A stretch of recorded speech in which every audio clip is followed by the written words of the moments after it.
Okay, so muli po ay isang magandang umaga sa lahat.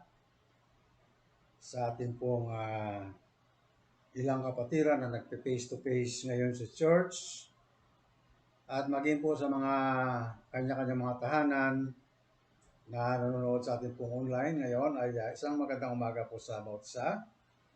At kumusta naman kayo po muli? Kumusta ang buhay-buhay? Inaasahan ko na ang lahat ay mabuti, maayos.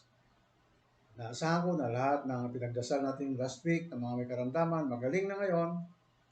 Kaya salamat na marami Lord. Thank you. At muli, sa umagang ito, tayo nagtitipon-tipon upang ipagpatuloy muli ang ating pag-aaral sa kanyang mga salita. So mga kapatid, tayo po ay magpapatuloy at ang ating puntong tinatalakay ay umpong Daniel sa 7-week prophecy. Itutuloy po natin to at tatapusin natin ngayon at nasa verse 26 na po tayo sa B. 26 sa B. Okay. So, pero bago po ang lahat mga kapatid ay sana ang lahat po maayos, naka-ready na. Kiusap ko po na sana lahat po ay maging attentive po kung magno-notes. Kung iba naman, pwede niyong ulitin uli, pakinggan. Importante po ito mga kapatid, yung ating pinag-aralan. Isa po ito sa pinakamahirap na prophecy sa Biblia. Kaya napaka-importante po, napakaganda na ito po yung ating maunawaan. Tulad po na sinabi ko na nakaraan, totoo po, marami akong nakikilalang mga Kristiyano na matagal na mga manampalataya. Ang iba matatanda na nga talaga. Pero pagdating sa pinag-uusapan natin ngayon, hindi nila alam. Totoo po. Nababasa nila, walang problema. Nababasa nila yan. Pero hindi nila nalalaman, hindi nila naunawaan. Kaya ako isang patutuo sa sarili ko, bata pa ako Kristiyano, nababasa ko na to. Pero hindi ko alam eh. Hindi ko naintindihan. So, at ganun din ang nalaman ko na ganun pala maraming Kristiyano na hindi nila nalalaman ang mga bagay na ito. Kaya ito po isang magandang lesson sa atin kasi makakatulong po ito sa atin, sa ating future life, sa ating buhay Kristiyano, sa malalim pa, mas malalim na kaalaman ng salita ng Diyos sa Biblia.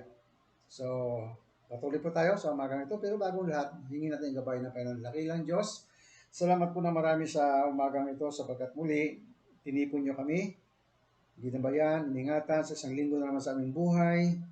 Salamat sa mga pagpapala mo, sa kagalingan mo, sa kasiyahan namin, sa kapayapaan namin. Lahat na ginawa mo sa aming buhay na kabutihan, Panginoon, binabalik namin siya sa mga salita. Salamat po na marami. At sa aming pagsama-sama panambahan ngayon, Panginoon, hiling ko po patnubay mo, gabay. Buksan niyo po aming mga kaisipan, Panginoon. Maging po ako, Panginoon, buksan niyo aking isip, katalinuhan, karunungan. Gabay aking may paliwanag, itong mga salita mo, Panginoon. Bagamat mahirap, Panginoon, pero pagtsatsagaan, pinag-aaralan, upang ito po yung aming matutunan, Panginoon. Lord, thank you po in Jesus' name. Amen. So last week po, tumigil tayo sa verse 26b. A. Sa B na tayo. So nais ko po muling basahin ng verse 26. Kasi 26 and 27, dalawang verse na lang po ito ang ating tatalakayin. So babasahin ko po muna ito, ang 26 and 27 na siyang ating pag-aaralan sa umagang ito. 26. After the 62 sevens, the anointed one will be cut off and will have nothing. The people of the ruler who will come will destroy the city and the sanctuary. The end will come like a flood.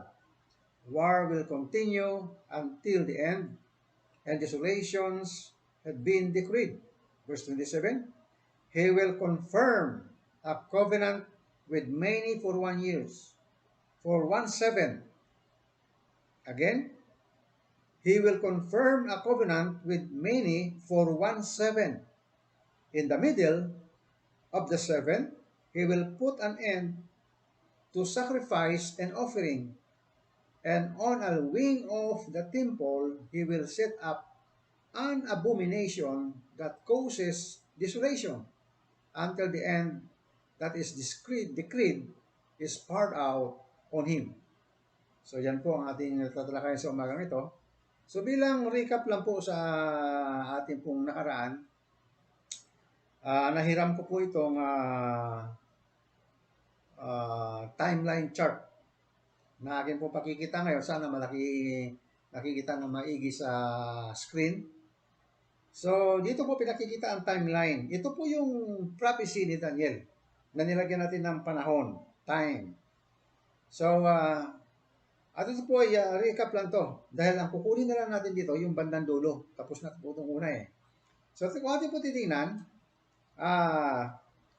ang ating pong starting point ng prophecy na ito ay noong year 457 BC. 457 BC. Doon po ito ang starting point ng prophecy na ito nating inaaral sa mga sandali ito. Pagkalipas ang pagbaba ng decree na yan, 457, doon kasi magsisimula yon, lalabas yung decree.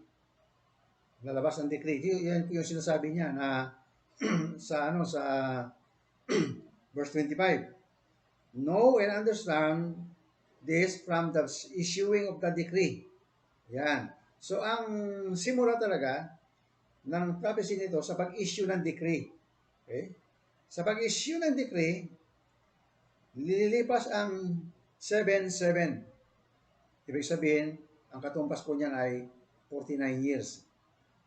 Lilipas ang 49 years, matatayo ang templo at ang Jerusalem. So, una pa, mga kapatid, yung decree, totoo, natupad. Lumipas ang 49 years, natayo ang templo at ang Jerusalem, natupad yung prophecy na yan. After ng 49 years, bibilang pa uli ng 62, mga kapatid, para mas madali, gamitin ko na lang muna yung, yung weeks. Okay, After 7 weeks, darating naman ang Messiah, the ruler. Sa atin pong translation na ginagamit ngayon, the ruler ang tawag sa kanya. Sa King James Version, ang tawag sa kanya ay prince. Prinsipe ang darating. So pagkatapos ng 7 weeks, darating yung prinsipe o yung ruler. At atin po napag-alaman na yung ruler na yon, yung prinsipe na yon, yung anointed one na yon, yung chosen one na yon, ay wala iba kundi ating Panginoon sa Kristo. Natupad din po yun. Natupad na yun. History na yun. Tapos, pinakita yaong pagkatapos ng 62 weeks, going 70 weeks na, after ng 69 weeks, yan po ang katumbas ng darating siya ng 27 AD. Darating siya ng 27 AD, yung Messiah. Pagkatapos ng pagdating niya, mga kapatid, ang bilang po niya na nasa 69 weeks na. Yung pagdating pala ng ating Panginoon Kristo, 69 weeks na yon. Pinakita natin po yan last week. At ito po yung timeline niya. Pagkatapos ng 69 weeks, ito po sinasabi ng sitas natin sa verse 26, after the 62-7, yung 62-7, ano po yan? 69 weeks. The anointed one will be cut off. So pagkatapos po ng dumating siya ng 27 AD. Pero pagkatapos niyan, ng 27 AD, kinut off siya, meaning pinatay ang ating Panginoon sa Kristo. Okay. Pagtapos na siya pinatay, ayon doon sa pagka-cut off, sa prophecy ni Daniel natin kinukuha ngayon, papasok na yung 70, yung 1 week, yung pinaka 70 weeks, papasok na. So, papasok na yung pagka namatay na yung sa 69 weeks siya namatay.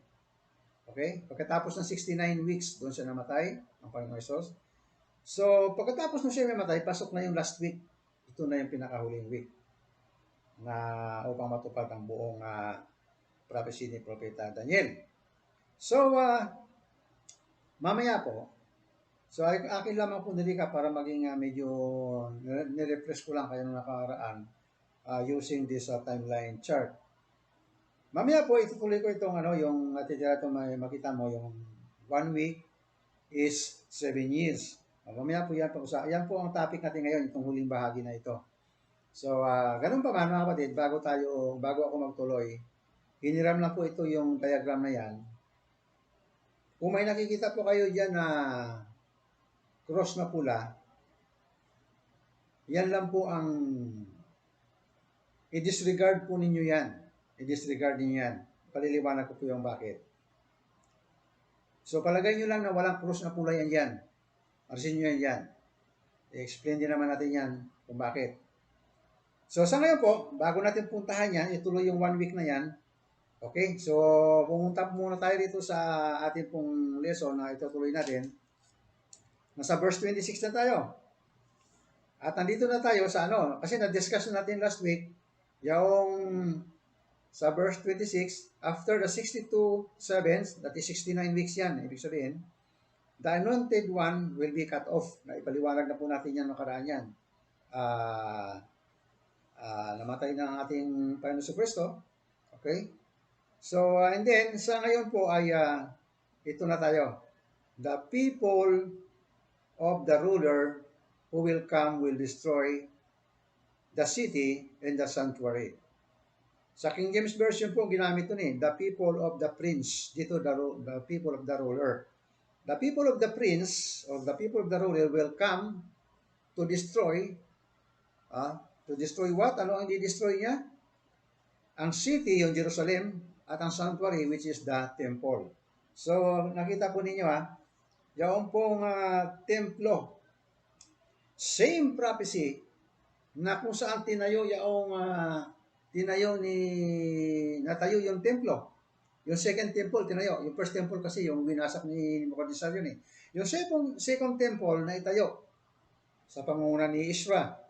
At yung Jerusalem naman na rebuilt sa pangunguna naman ni Nehemiah. Tapos na po yun. Sa loob lamang ng 49 years, natapos na yon. Fulfilled na po yun. So, fulfilled na yung part na yun ng prophecy ni Daniel. So, dito, hinuhulaan din ni Daniel na yung natayo na templo na yun, at ang city na naayos, na rebuilt, ay muling gigibain. Sisirain, wawasakin. Both ang templo at saka yung Jerusalem. At kung atin po titingnan, yung prediction na ito ni Daniel, ito po inihula din ng ating Panginoon Jesus eh. Inihula din niya ito eh. Sa Matthew 24, 1 and 2, ito po ang sabi niya. Jesus left the temple and was walking when his disciples came up to him to call his attention to its buildings. Verse 2, do you see all these things? Yan po ang sagot ng Panginoon Jesus. Do you see all these things? Sabi ng Panginoon Jesus. He asked, I tell you the truth, not one stone here will be left on another. Everyone will be thrown down. So ito po ay hinulaan din ng Panginoon Kristo yung prophecy ni Daniel na yung people of the prince, yung people of the ruler ay darating, wawasakin yung templo at wawasakin ang syudad ng Jerusalem. Same thing, hinulaan dito ng ating Panginoon Kristo. At na ito'y magigiba nga. So, kung ating po magkikita ay nagiba nga ba ito? Tama po, nagiba nga po itong templong ito. Paano po ito nagiba? Ang templo at paano nagiba yung Jerusalem?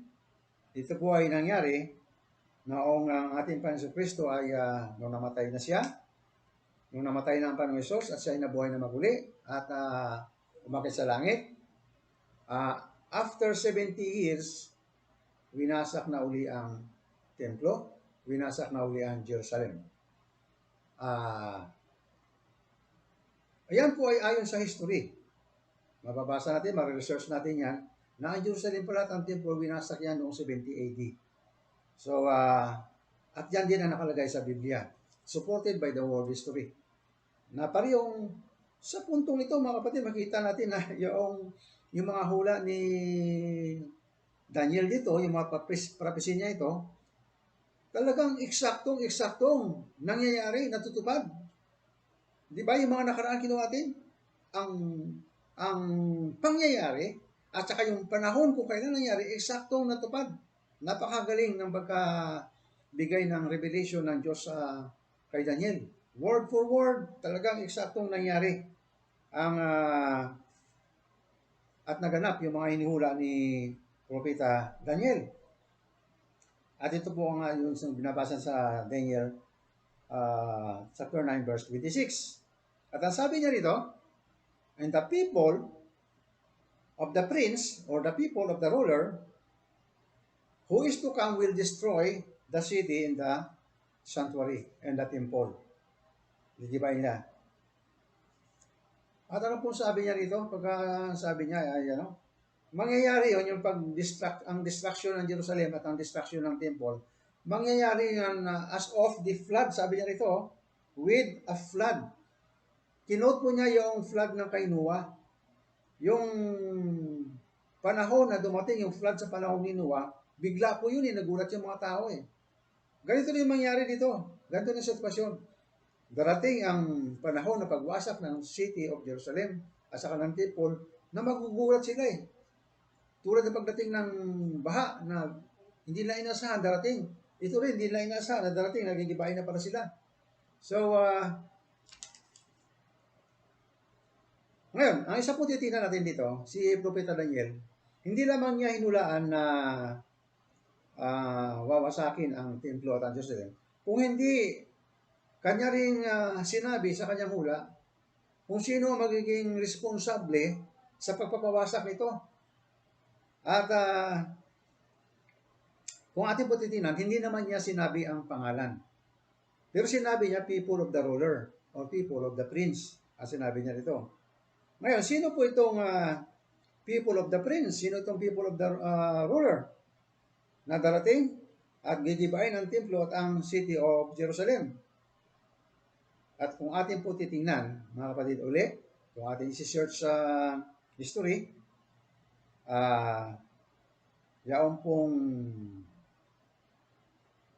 Jerusalem ay giniba noong 70 AD. Sino po ang gumiba? Kung atin titingnan, ayon po sa history, ang gumiba nito ay Roman Empire. Sino po yung people of the prince? Ang people of the prince, hindi yung prinsipe ang gumiba, kundi yung people of the prince. O people of the ruler, yung gumiba, hindi yung ruler. Pero, magkaugnay sila siyempre. Magkaugnay sila. Ang people of the prince, o people of the ruler na gumiba, di walang iba kundi ang Romans. Ang mga Romans. So, yan po ay atin po, madali po natin yan. I-search, kahit sa internet, nandyan po yan. Both sa world history at dito rin sa Biblia para yung natin mababasa yan. Ngayon, ang nag-lead during the time ng ginibayan, walang iba kundi si General Tito. General Tito. So, wala naman po ibang sa hula, walang pangalan. Pero sa actual, kasi history na ito, kaya na-interpret na natin, history na natupad na So, pwede natin lagyan ng pangalan kasi natupad na. At ang nagpag-iba nga ito, Roman Empire, at saka yung mga tauhan nila yung Romans, at ang nandoon, si General Tito. Ang ibig sabihin, ang posibleng ruler dito, natutukoy, at saka yung prince natutukoy dito, ay walang iba kundi si General Tito. Pero ang katotohanan, nangyari po yung hula ni Daniel, natupad. Natupad yung hula niya So yan po ang isang manga-manga. At sa bagay po ang ating mapapansin dito, na yaong gigiba at ang prinsipe na ito, yung ruler na ito, ay isa siyang ruler o isa siyang prinsipe na manggagaling sa Roman Empire. Yan, pasok pa po tayo sa Roman Empire. Doon pala siya manggagaling. Bakit? Kasi nung panahon ng Roman Empire, Yun yung panahon na dumating sa ating Panginoon Kristo. Yun yung panahon na winasak ang templo at ang Jerusalem. At si General Titus, isa siyang napakataas na opisyal sa Roman Empire. So, sa mga katuwid, yung ruler o yung prince dito ay konektado sa Roman Empire. Ang prince, ang people of the prince, yung prince o yung ruler, konektado sa Roman Empire. Ngayon, kung ating po titignan sa history, na binanggit ko na rin kanina, ay makikita natin na 70 AD nga talagang winasak ang Jerusalem at ang temple na ginawa ang original na ginawa ni Solomon, binasak nila. So, ang ibig sabihin lamang po nito, yaong pong prinsipe na ito ay manggagaling sa Roman Empire. Yan po ang isang ating sinasabi dito. Ngayon, kung ating po titignan mga kapatid, alamin nga po muna natin kung itong Roman Empire. Ano ba itong Roman Empire? So, kuha tayo muna ng information about Roman Empire. Kung ating pong kukuha na tayo ng information sa Roman Empire, babalik po tayo sa chapter 7 ng Daniel. Yun po yung pinababasa ko sa inyo, na kapag mabasa sa ninyo, mayroon na kayong background. Sa chapter 7, makakakuha po tayo ng mga informasyon doon tungkol sa Roman Empire. So, yun po ay makita natin sa chapter 7, verse 20-25. Mamaya po, pabubuksan natin yan. At doon po, sa 23 hanggang 25, makikita natin na doon ay lilitaw ang Antichrist. Lilitaw ang Antichrist. Saan siya manggagaling? Sa Roman Empire. Doon po yan. So, kung ating po babasahin ang chapter 7 ng Daniel, parang background kasi inaalam natin yung yung Roman Empire. Balikan natin sa chapter 7, ano pong nakita ang kwento doon? Nakita ni Daniel sa kanyang dream o kanyang vision na may 4 na halimaw na umaahon sa dagat. Beast came up from the sea. Actually, yung sea po dito, humanity yan.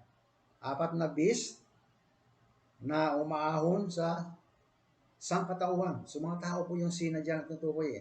Umahon. 4 na beast umahon sa dagat. So, yung 4 na beast na yan, ay sila yaong magiging 4 na Gentile power, Gentiles government na hahawak sa mundo sa loob ng 4 na tao, 400 years, 500 years, 600 years. Yan po yan. So, yung 4 na beast na yan, ay walang iba kundi yung 4 na kingdom na hahawak dito sa ibabaw ng mundo. At yun po ay kung nabasa nyo rin ang chapter 2 ng Daniel, naalala nyo yung si King Nebuchadnezzar ay nanaginip siya ng rebulto. Ang ulo ng rebulto ay ginto. Yung dibdib saka yung braso ay gawa sa silver. Ang tiyan hanggang hita ay gawa naman sa tanso. Yung paa, yung legs, saka yung paa, yung legs hanggang doon talampakan, gawa naman sa bakal. At yung pinakatalampakan niya ay magkahalong bakal at putik. Ngayon, 4 na kingdom po yun. Kung atin po kukunin ang interpretation noon, ipinakita doon, hindi ko napakahaba ko ng kwento na yun, akin na lang pinikwento. Yung rebulto na yon, ang ulo doon, sabi sa interpretasyon ni Daniel na binigay sa kanya ng Diyos, yung ulo doon ay walang iba kundi si King Nebuchadnezzar na siya ang nag-represent ng Babylonian Empire. At sabi ni Daniel sa kay King Nebuchadnezzar, kasunod mo may lalabas na mas mahina sa iyo. At yun nga, sumunod na empire na humawak sa mundo? Yung Persian Empire na pinataob nila yung Babylonian Empire. Yun yung pangalawang kingdom sa mundo. Tapos ang pangatlong kingdom na lalabas, yaon namang ang tiyan niya at saka hanggang hita ay gawa sa tanso, yun naman ang third kingdom na hawak sa ibabaw ng mundong ito. Yun naman yung Greek Empire ni Alexander the Great. Yun namang Persian Empire kanina, yung second kingdom, yun naman ay si Cyrus the Great. Yung third, yung tiyan na at hanggang hita na gawa sa tanso, ay yun naman ay ang Greek Empire sa ilalim ni Alexander the Great. At yung fourth kingdom ay walang iba kundi yung Roman Empire. Yung Roman Empire. So pinakita ko lang po doon na pinakita na kay Daniel yung history in advance kung sino-sinong power ang hawak sa ibabaw ng mundong ito. So, totoo ba yun? Yes, totoo kasi nangyari na. Noong araw, siyempre, habang hinuhulaan ni Daniel yun, hindi niya alam kung ano pa yun, kung basta, hinuhulaan niya eh. Binigay ng revelation ng Diyos sa kanya yun eh. Pero sa pagdaan ng panahon, sa panahon natin ngayon, makikita natin na totoo yun. Kasi ang Babylonian Empire muna ang nauna. Pinataob siya ng Persian Empire. Persian Empire pinataob ng Greek Empire. Ang Greek Empire pinataob ng Roman Empire. Tama po yun, yung apat na yun. Ang umahawak ng world power. Sa kaya ang hula na yun ang panaginip na yun na ribulto ni King Nebuchadnezzar ay pinakita sa kanya yung advance na yung mga kapangyarihan kingdom dito sa babaw ng mundo. Yan po isang background yan. Dito sa chapter 2 po yan ng Daniel. Pagdating sa chapter 7, apat na halimaw naman. Pero ang apat na halimaw na ito, in-interpret muli ni Daniel na ang halimaw na ito ay nag-represent sila ng apat na kingdom. Yun din po yun, yung pareho na sa apat na kingdom, sila pa rin po yun. Kaya dito sabi niya, di ba, yung unang kingdom, yung unang halimaw na lalabas sa dagat, ano siya? Mukha, ang hayop na yon, yung halimaw na yon, sabi niya, kamukha siya ng leon. Okay? Yung pangalawang halimaw na lumabas sa dagat, umahon, kamukha siya ng puso o yung bear. Yung pangatlong halimaw ay walang iba kundi yung panther o ano ba yung panther? Alam ko panther yun eh, na wag di sa isip ko. Okay. At yung pang-apat na halimaw na beast, hindi po niya binigyan ng pangalan. Hindi niya ma-distinguish kung anong klaseng hayop ito. Pero po itong pinakamabagsik. At ang tinduko niya rito ay walang iba kundi yung Romans Empire. Kaya nga sabi niya doon eh, kung ating titinan yung interpretation ni Daniel, yung apat na beast na yon, ano bang ibig sabihin nito? Yung pinaliwanag sa kanya, apat na kingdom pala yun. Pero sabi ni Daniel, mas interesado ako doon sa ika-apat na halimaw, yung beast, interesado ako doon. Sabi niya, the four great beasts are four kingdoms. Yun yung pinaliwanag ko. Pero sabi niya, mas interesado siya doon sa sa fourth beast na nag-represent ng fourth kingdom. At yun po yung Roman Empire. Mas interesado siya doon kasi yung halimaw na yun, yung beast na yun, ay kakaiba siya. Kakaiba siya sa tatlo. Kasi mayroon siyang sampung sungay. May sampung sungay siya. Dito po yan. Gusto ko lang nabasahin sa verse chapter 7 verse 23 hanggang 24. Bababa ko. Basahin ko na lang po Kasi mahaba yung kwento na yan. Pero yung part na ito, basahin ko na lang. He gave me this explanation. Yon. Binigay sa kanya explanation nung apat na beast na umahos sa dagat. Ito pala explanation yan. Okay, sabi niya. Okay. The fourth beast is a fourth kingdom that will appear on earth. It will be different from all the other kingdoms and will devour the whole earth, trampling it down and crushing it. 24. The 10 horns are the 10 kings who will come from this kingdom. So yung beast pa lang yun, may 10 siyang sungay. Yung 10 sungay niya yun, nag-represent pala yun ng 10 kings, 10 hari na lalabas sa kingdom na yan. Tandaan natin, future pa ito. Hindi pa nagaganap ito. Hindi pa ito nagaganap. Future pa ito, hula ito. Ito magiging kaganapan sa future pa. Okay, na hinihintay natin kung sino itong 10 hari na ito. Kasi wala na yung wala na yung Roman Empire, di ba? Wala na yung Roman Empire eh. Pero out of this empire, may lalabas na, sabi niya, uh, 10 horns are 10 kings who will come from this kingdom. Okay? After them, another king will arise, different from earlier ones. He will subdue 3 kings. He will speak against Most High, sa verse 25. Yung sampung ano na ito, yung sampung bis na ito, na may ang bis na ito na may 10 sungay, may isa pang sungay na tawag nila ito little horn. Maliit na siyang horn. Pero iba siya, mabagsik siya. No? Out of these 10 horns, isa doon, little horn. Ito po ang gagawin ng little horn na yon sa verse 25. Ito po, tandaan po natin to. 25. He will speak against the Most High and oppress his saints, and try to change the set times and the laws.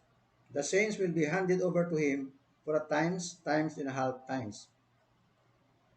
Mga kapatid, ito po ang kinukuha natin dito sa Roman Empire na ito. Sa future, lalabas itong little horn na ito, yung isang sungay na ito, na magagaling sa Roman Empire.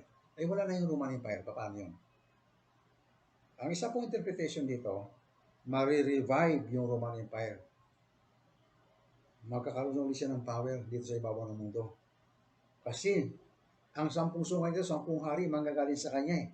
At yung isang little horn, manggagaling sa kanya. At yung little horn na ito yung binibigyan natin pansin dito, mga kapatid, yung little horn na ito. Na i-oppress niya, he will speak against Most High. Siya yung magbablaspheme. Mamumusong siya sa ating kataas-taasan. Sino yun? Yung Diyos natin. Tapos ano pang gagawin niya? He will oppress his saints. Ipipersecute niya yung mga saints. Ano pang gagawin niya? Babaguhin niya yung nakatakdang time na nakaset na. Babaguhin niya yon. At babaguhin din niya yung laws. Okay? Ayan, paliliwanag po natin mamaya yan. Kung ano yung set times na kanyang babaguhin at ano yung laws na kanyang babaguhin. The saints will be handed over to him. Ang mga saints o mga believer, mga elect, ipailalim sa kanya sa loob ng times, and half a time. Dito po lang po mga kapatid, bibigyan ko na kayo ng interpretation dito. Yung time dito is 1 year. Yung times dito is 2 years. 2 years. So, 3 years na. Time and times 2 years, 3 years na. At saka half a time, that is 3 years and a half. 3 years and a half. So, makikita po natin mamaya yan kung saan natin gagamitin yan, 3 years and a half na yan. So, yan po ang background ng Roman Empire. So, balik po tayo sa ating topic.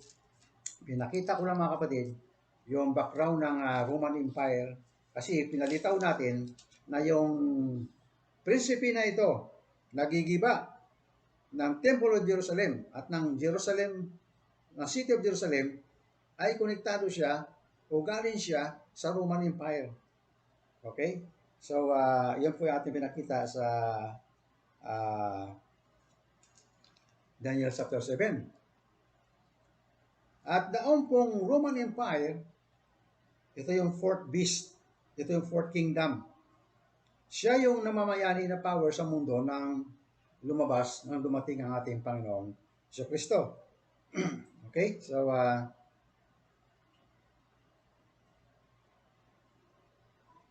ito po mga kapatid natin to. Yung Roman Empire na ito. Yung Roman Empire na ito yaong dito lalabas yung Antichrist. Sa ating po binasa kanina sa 7. At dito, kay Daniel, mayroong Antichrist na darating dito. Yung pong darating na yon nagigiba ng Jerusalem Temple, kalaunan, in the future, may darating na kasing halintulad niya. Pag sinabi natin sa Bible na kasing alin tulad niya yung antitype, antitype. Sa Bible kasi meron tayo tinatawag na type saka antitype. So, siya yung antitype ni Tito. Ano ibig sabihin ng, explain ko lang nga muna kasi sa mga bago, yung type saka antitype. Halimbawa, sa Old Testament, yun yung mga type. Halimbawa, yung dugo sa pintuan na pinapahid nila doon sa pintuan. Ang sino man may dugo doon sa pintuan na nakapahid, maliligtas yun sa kamatayan. Kung sino may dugo na pintuan. Yun yung type. Yung antitype nito sa New Testament, ang lahat na mayroong na naligtas sa dugo ni Kristo. Yun yung antitype, yung dugo ni Kristo. So, mayroon pa isang type and antitype. Sa Old Testament, yung type, yung, di ba, daming ahas lumabas sa Israel noon, maraming ahas eh. So, sabi ng Diyos kay Moses, gumawa ka ng pole, parang flag pole, at lagay mo doon yung dubulto ng ahas sa taas.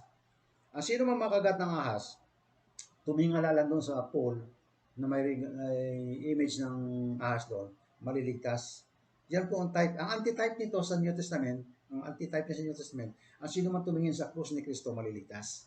So yan po yung type saka antitype. Kaya ko binanggit yan kasi tapos na eh, si Titus the Great, tapos na eh. Giniba niya na yung ano eh, yung Jerusalem eh, tsaka yung temple eh. 70 AD pa yun eh. Matagal na yun, almost 2,000 years ago na, di ba? Ngayon, may darating na antitype ni Titus sa future na kahawig niya, katulad niya. Pero konektado ito sa Roman Empire. Konektado ito sa Roman Empire. So, tama ito Kasi paglabas ng antitype na ito, anong gagawin niya? Ito na po tayo. Okay? Hindi ba, dinestroy niya yung Jerusalem. Dinestroy niya yung templo, yung sanctuary. Okay? And then sa verse 7, He will confirm a covenant with many for 1:7. Ito na yung hula na ito ni Daniel. Ito na yung Antichrist. Ito na yung Antichrist. Pero future pa ito. Future pa ito. Kasi kagigiba lang ni ng people of the prince nila ni Tito, yung Jerusalem at saka yung templo. So may antitype na lalabas balang araw na antitype katulad ni Tito na manggagaling din sa Roman Empire. Na siya yung magiging Antichrist. So sa mga katuwid mga kapatid, kung ating titingnan, yung Roman Empire, ito po interpretasyon din po talaga ito ng mga eksperto sa Biblia, marirevive, gigising, mabubuhay uli ang Roman Empire. At dyan manggagaling ang Antichrist. Ayon dito sa hula ni Daniel. Ito po maganda yung sinabi niya, he. Sino yung he? Yun yung antitype ni Tito. Ito na yung he. Ito na yung Antichrist. He will confirm a covenant with many for 1:7. Ito na yun. Ito na. Okay, natin. Gagawa siya ng kasunduan, peace agreement. Peace agreement sa Israel sa loob ng 1 linggo. Ang sabi nito, he will confirm a covenant with many for 1:7 sa loob ng 1 linggo. Ang meaning 1 week, alam natin na 7 years yan. Gagawa siya ng 7 years na agreement o peace agreement sa Israel or 1 week. Pareho lang po yung meaning yan. He will confirm a covenant with many for 1:7. Bakit many? Kasi hindi naman lahat ng Hudyo pumayag. Maraming may ayaw. So, ayan po ibig sabihin. Tapos sabi niya, in the middle of the 7, He will put an end to sacrifice. Pagdating ng 7, sabi niya, magbabago yung isip niya. Sisirain niya yung yung kanyang pinagkasunduan doon sa Israel. Sisira siya sa agreement. Ito yung sinasabi doon sa At kailan mangyayari yun? Sa middle. Sabi dito, sa middle of the 7. Ang middle of the 7, it means 3.5 years. Alam natin na ang 7 na years ang conversion. Ang meaning sa kodigo ng Hebreo. Sa 3.5 years, ay magbabago ang isip niya. Magbabago ang isip niya. Ito yung sinasabi doon sa verse 7 kanina, chapter 7 kanina, na babaguhin niya yung gusto kong balikan yung 7. Ano sabi niya, oh? He will, verse 25, 7:25, he will speak against the Most High and oppress his saints, in persecution sa saints, and try to change the set times. And try to change the time, and try to change the set times. Ano bang nakaset na time nila? 7 years. Babaguhin niya yun. Pagdating ng 3.5, sisira siya sa agreement. Ito yung sinasabi na, he will, he changed the set time. Nakaset na yung time, 7 years yun eh. 1 week. Pero pagdating na kalahati, magbabago siya, sisirain yung time na nakaset na. Anong gagawin niya sa sunod? And the laws. Biro mo, try to change pati ang laws. Ano yung laws na tutukoy doon? Yung worship nila, babaguhin niya. Patitigil niya yung worship sa templo. Ito yung sinasabi ni Daniel sa kanyang ngayon. Sa kanyang sinasabi dito. Ito sabi niya, in the middle of the 7, dito balik tayo sa 9:27. He will confirm a covenant with many for 7. In the middle of the 7, he will put an end to sacrifice. Yung worship nila, yung pinaka-main worship nila, yung sacrifice system nila, tatanggalin niya yun. Yung offering, tatanggalin ng Antichrist na ito. And on the wing of the temple, he will set an abomination that causes desolation until the end is decreed poured out. At ang gagawin pa niya, mga kapatid, ito. Kailan niya gagawin to? Sa middle of 7 years. This is tribulation period na. Ito na yung last week. Tribulation period na to. Ang set of time, babaguhin niya. Pati yung laws, babaguhin niya, alisin niya. Yung sacrifice system, yung worship system nila, tatanggalin niya yon. Alisin lahat yun ng peace na ito. So, tuloy po natin. Okay, so, yung pong gusto ko po munang ituloy pa uli kasi yung topic natin last 2 weeks ago, tungkol dyan eh. Ipagdugtuguin natin yung Daniel 7:25 saka Daniel 7:27 sa New Testament.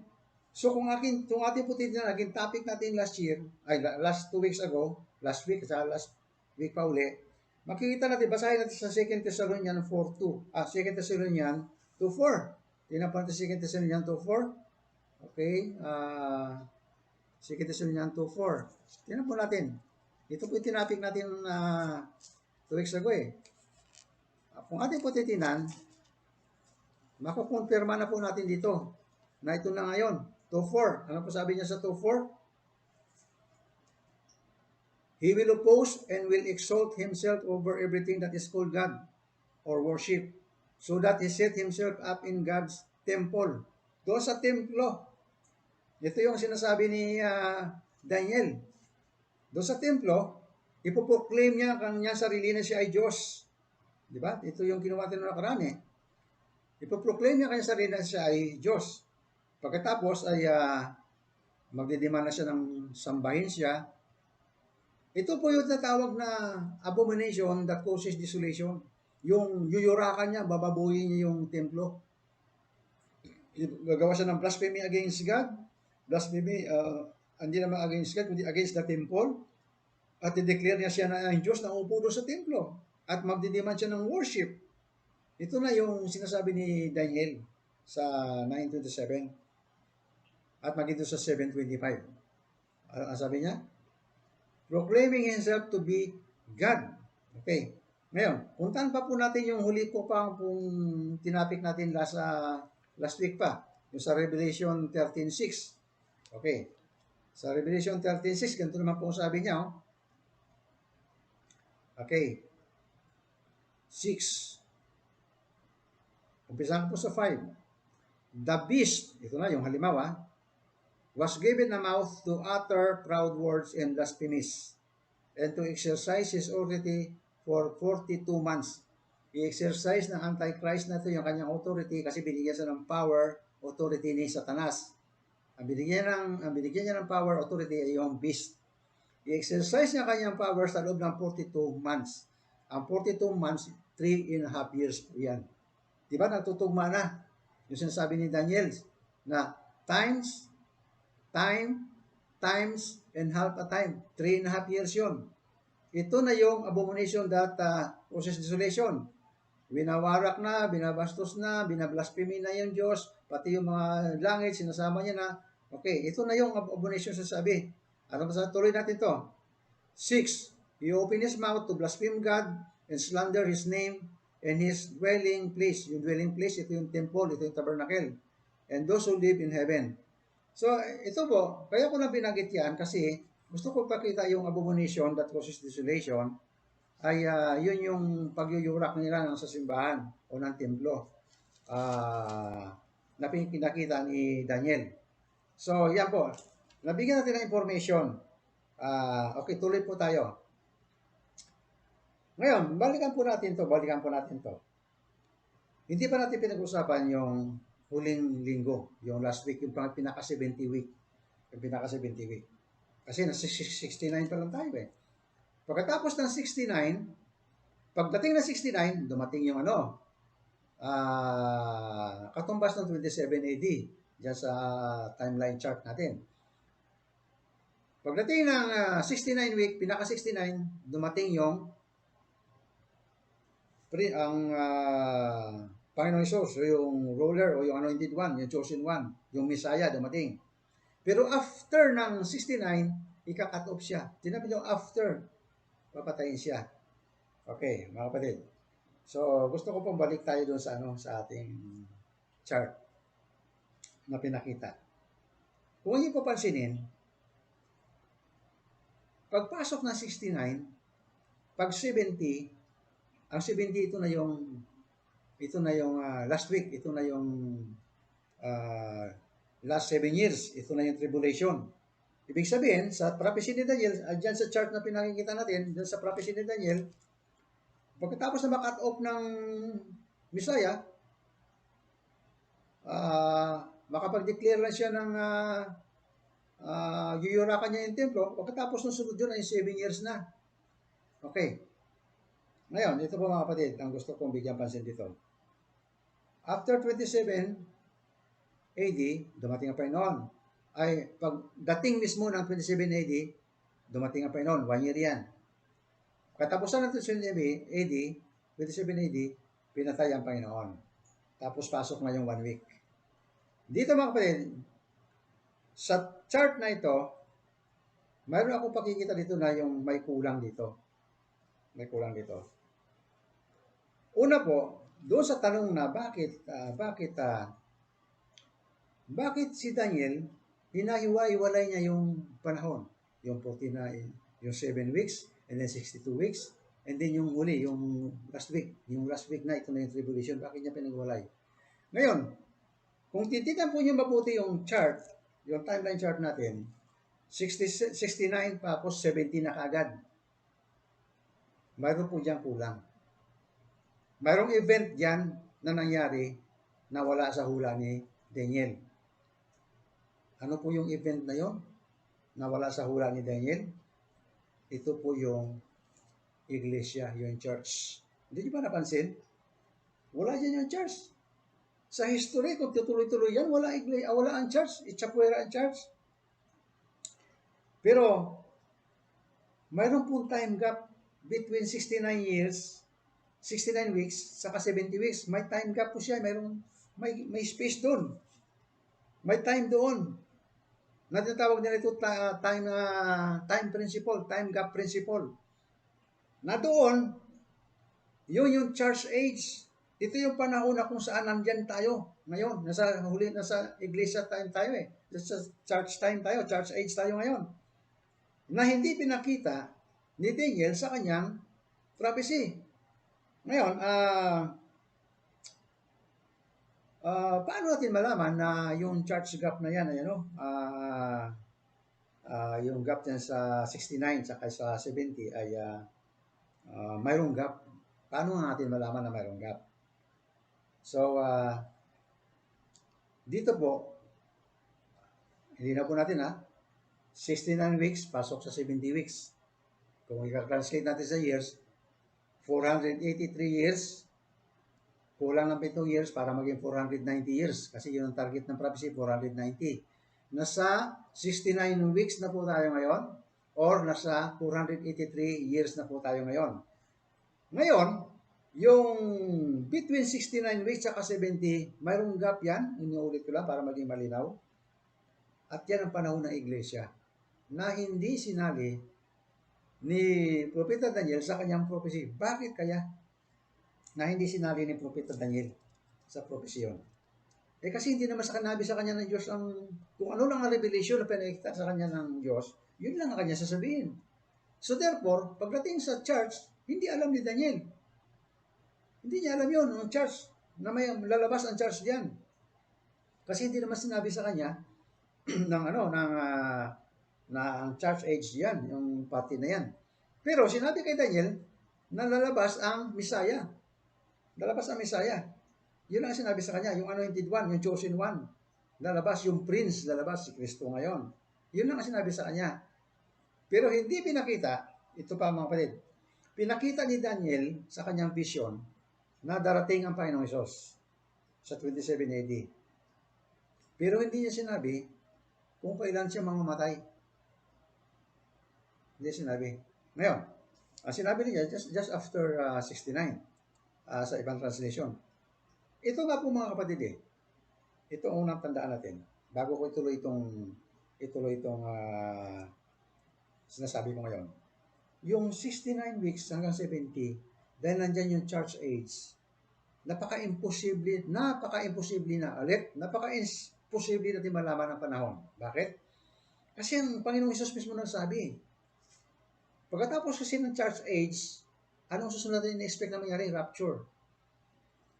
Ngayon, tungkol sa pagbalik ng Panginoong Hesus dun sa rapture, ang sabi ng Panginoong Hesus, walang nakakaalam yan. Kahit sino, walang nakakaalam yan. Kaya napaka-imposibleng malaman natin ngayon yan. Dito sa church age na to. Kaya kung natin ang panahon, kung talagang ililiteral mo ang panahon, ang church, magto-2000 na ang edad ng church. Ay, ang program ni Daniel ay 490 years lang. Kasi itong time gap, yung time gap between 69 and 70, papasok dyan ng church. Again, tuloy tayo. Paano natin nalaman na may hanggang time gap dyan? Dito natin malalaman yan sa New Testament. Okay? Sa chapter 3 ng Ephesians. Chapter 3 ng Ephesians, mamaya po pakikita natin yan. Doon po pinakikita yung mystery of Christ. Ano itong mystery of Christ? Itong mystery of Christ which was not made known to the sons of men in other generation. Ito palang mystery of Christ, hindi ito pinakita, hindi ito pinaalam. Kanino? To the sons of men. Sa mga nakaraang mga anak ng tao. Sa mga anak ng tao. O sino mang tao, hindi pinaalam ito. Yung mystery of Christ.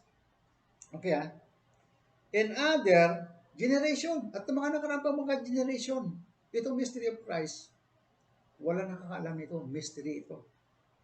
Si Daniel ba, alam niya to? Hindi rin. Hindi alam ni Daniel to. Kasi sinabi nga rito mystery of Christ which was not made known to the sons of men and other generation. Kasama sila Daniel, kasama sila Isaiah. Di ba? Lahat ng propeta, hindi nila alam itong mystery of Christ. Ibig sabihin, ito po meaning yan. Ngayon, titingnan natin. Titingnan natin yan. Pero sabi ng Apostol Pablo, yung mystery na yon sa akin ay ipinahayag na yon. Ipinakita na sa akin yung mystery na yan. Okay.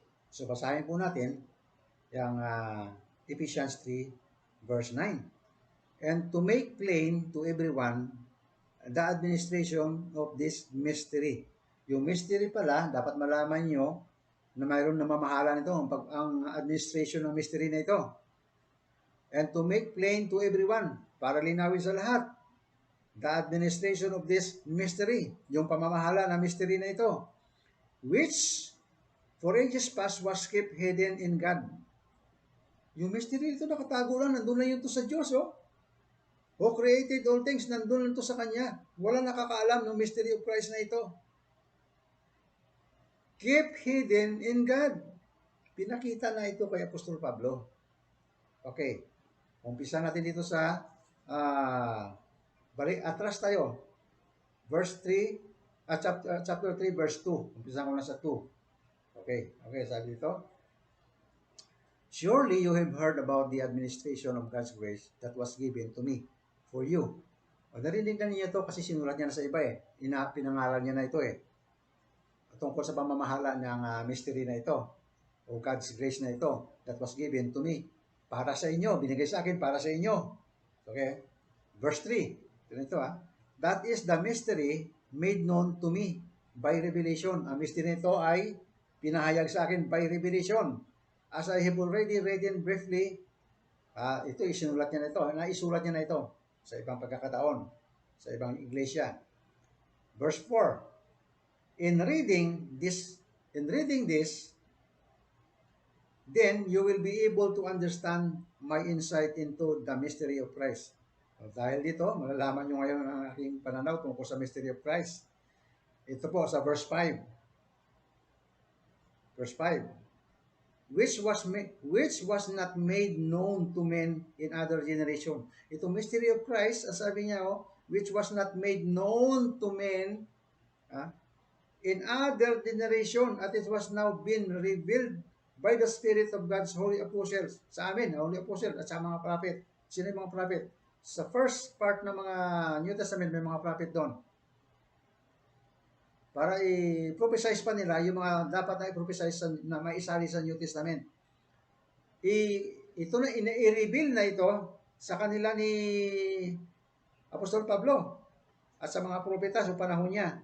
Ano yung mystery na yon? Ito, verse 6. This mystery is that. Ito na yung mystery na yan. Through the gospel, the Gentiles are heirs together with Israel, members together of one body, and sharers together in promise in Christ Jesus. Ang mystery na ito, mga kapatid, sa papagitan ng gospel, ang mga hentil ay tagapagmana din na kasama ng mga Hudyo. Bakit? Tinan niyo ito, mga kapatid. Yung mga Hudyo, sila ang chosen nation, chosen people. Pero ang mga Hudyo, ano yan sila? Ayaw nila sa mga hentil. Ang turing nila sa mga hentil, mga maruruming tao yan. Mga makasalanang tao yan. Kaya nga hindi nga sila nakikisalo kumain dyan eh. Hindi sila nakikipag-usap dyan. Masalubong na sa daan yan, umiiwas sila. Ganyan ang turing nila sa mga hentil. Sila chosen people, chosen nation. Pero darating pala ang panahon, ang mystery, darating ang panahon, sa pamagitan ni Kristo, magsasama kayo sa isang body, sa church.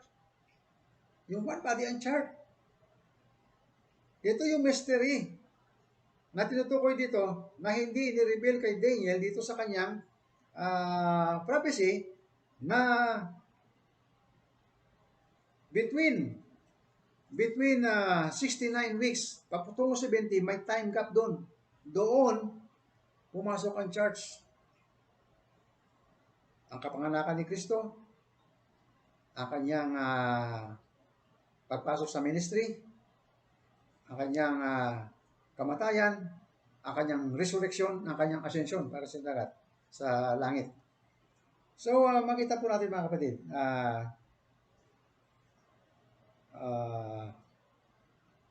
pagkatapos nitong week na ito, yung 1 week na ito, magaganap na yung buong prophecy ni Daniel ng 70 weeks. Ngayon, kung babalikan natin ang chart mga kapatid, sabi ko, alisin niyo yung cross doon. Kasi may sign ng cross din sa chart na pinakita natin. I-set aside ninyo, hiniram ko lang kasi ito. Actually, pinadala lang ito ni Lister. Naghahanap ako ng chart sana na tugma dito. At ang pinadala niya, kaya lang may cross. I-set aside lang niyo yung cross doon. tama yung timeline na yan ni uh, prophecy ni Daniel. Kasi mababagong setup niyan eh. Mababagong setup niyan. Pag 21 AD, sa timeline na yan, may papasok pang yung kamatayan niya, yung cut-off niya. Cut-off ng Panginoon sa Kristo. Tapos pakikita yung church age. Diba cut-off niya, bago siya mamatay, na itatag muna niya yung iglesia, yung church eh. Nung wala na siya, ang church, panahon ng iglesia, ito yung panahon natin ngayon. So mga kapatid, makita po natin na yung kapag natupad na itong 70 weeks na prophecy ni Daniel, matutupad na rin yung Daniel chapter 9 verse 24. Balikan po natin yon ang text natin. Daniel 9 verse 24. Diyan po sa screen natin ay tingnan natin verse 24. Ano po sabi doon sa Daniel verse 24? 9:24. 77s are decreed for your people and your holy city to finish transgression.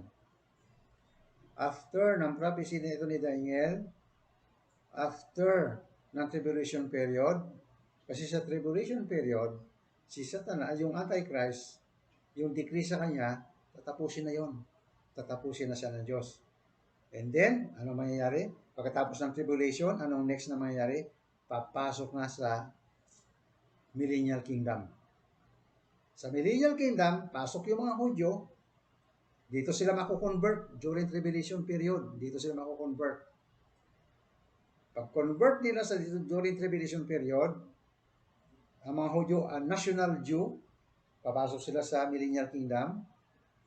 Yung church galing taas, bababa, kasama si Kristo, papasok sa Millennial Kingdom, magkasama na yung church sa kayaong Hudyo. Ang church, ang population ng church, ang galing sa Hintil. So ito, yung Hintil na naging church, ay magiging tagapagmana kasama, yun ang mystery. Makasama pala kayong tagapagmana, kayong mga Hintil, nag-aaway kayo noon, kaya pareho pala kayo, mystery pala yun ha, kayo pala ay kasama tagapagmana. Pagdating doon sa dulo, sa Millennial Kingdom, dito matutupad yung Daniel chapter 9 verse 24. Ano sabi niya? Matatapos na yung transgression. Wala na. Wala nang transgression kasi hindi na nila reject si Kristo. Tatanggapin na nila na kanyang Messiah. Saan mangyayari yan? Doon sa tribulation period. Doon nila makikilala.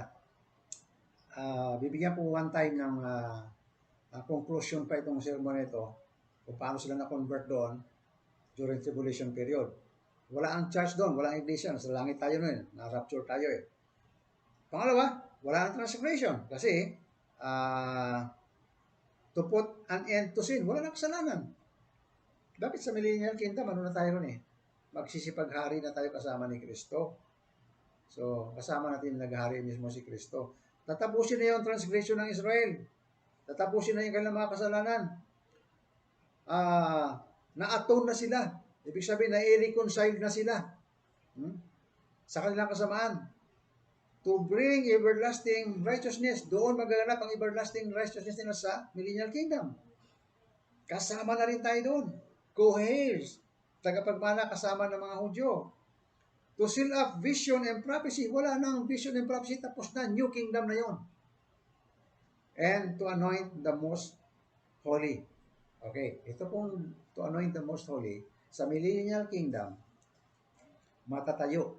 Magkakaroon ng templo.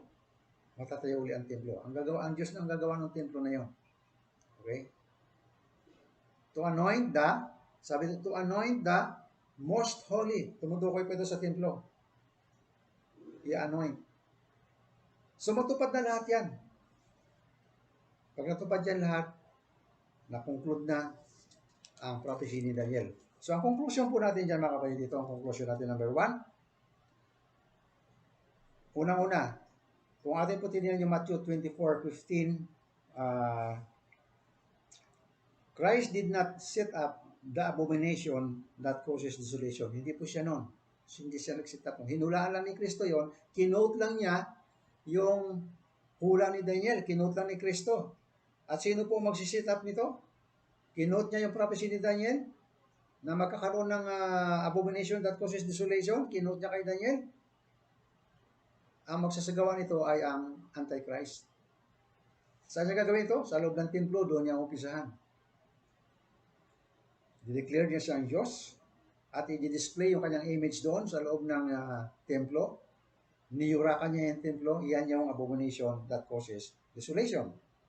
Ipahihintuin ng worship nila, kaya magiging desolation sila, spiritually desolation, wala na silang worship eh. Okay? Christ did not set up the abomination that causes desolation in Matthew 24:15. Okay? Pangalawa pong conclusion natin. Since the event in the 69 weeks are fulfilled literally in 69 weeks, the 70 week must likewise be fulfilled literally. Ano po ibig sabihin? Sapagkat yung mga prophecy ni Daniel natupad literally hanggang 69 weeks, literal na natupad yun hanggang 69 weeks, literal. Therefore, literal din matutupad yung 70 weeks. At yung 79, yung last week na yon, matutupad literal din. Kasi ang first week hanggang 69 week, literal na natupad yan. Pinag-aralan literal na natupad yan. Therefore, ganoon din naman yung last week, literal na matutupad yan. At ito pangatlo nating conclusion, medyo technical ito. Ang prophecy na ito, prove the belief of premillennialism. Premillennialism. Tanyo, mabigat yung term na ito eh. Sa iba po, ganito pong ibig sabihin yan. Ang stand po kasi natin ganito. Yung prophecy na ito, literal na mangyayari. Literal. Mapupulpit ito literally. Yan po ang isa sa belief ng premillennialist. Literal na mangyayari ang lahat ng ito, literal. So, nagpapatuloy lamang po na tama po yung stand natin. Literal to eh. Sa history, tingnan natin, literal lahat na nangyari yun eh. Natupad lahat yun eh. Pagdating ng 69, natupad lahat yun eh. 69 week, natupad na lahat. Nasa 69 week na tayo ngayon. Nasa church age.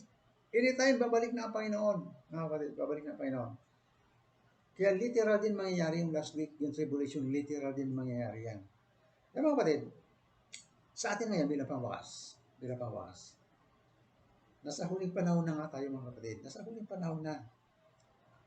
Iniulit ko, binigkas ko na ito ng mga nakaraan. Ang Panginoon talaga malapit nang dumating. Anytime, like a flood, like a thief in the night, anytime darating siya. Ganito rin po yan mga kapatid. Ang kamatayan ng tao, anytime darating niya na hindi mo alam. Hindi ko alam, hindi mo rin alam kung kailan ka mamamatay. Naalala ko, sabi ni kapatid na Jane nung nakaraan, ang dami niyang kakilala. Nabalitaan mo na lang, wala na, napatay na. Hindi natin alam, parang thief in the night yung kamatayan dumating sa atin. Na hindi mo alam kung kailan mo yan. Wala nakakaalam noon. Diyos lang nakakaalam. Bago dumating yung time na yon. At nasa dulo na din lang tayo ng history ng mundo. Nasa 69 na tayo, going 70 na. Malapit na talaga yung rapture, malapit na dumating ang Panginoon. So dalawa lang po yan, ulit ko ulit. Either na dumating ang Panginoon, or either mauna kang kukunin ng Panginoon. Kaya maging handa tayo sa buhay na ito. Pagtuunan na natin ang gusto, ang spiritual na bagay, huwag na natin ibuhos ang panahon natin sa mundong ito na maghanap ng sobra-sobra magpakayaman, magtatag na kung ano-ano, dahil wala ka namang madadala dyan. Nagpapakahirap ka magpunta araw-araw, nagpapakahirap ka para kumain araw-araw, tama yan. Sa trabaho natin yan. Pero hanggang doon lang, sapat na yung kumakain tayo. Kasi time, nandiyan na, malapit na. Darating na ang Panginoon.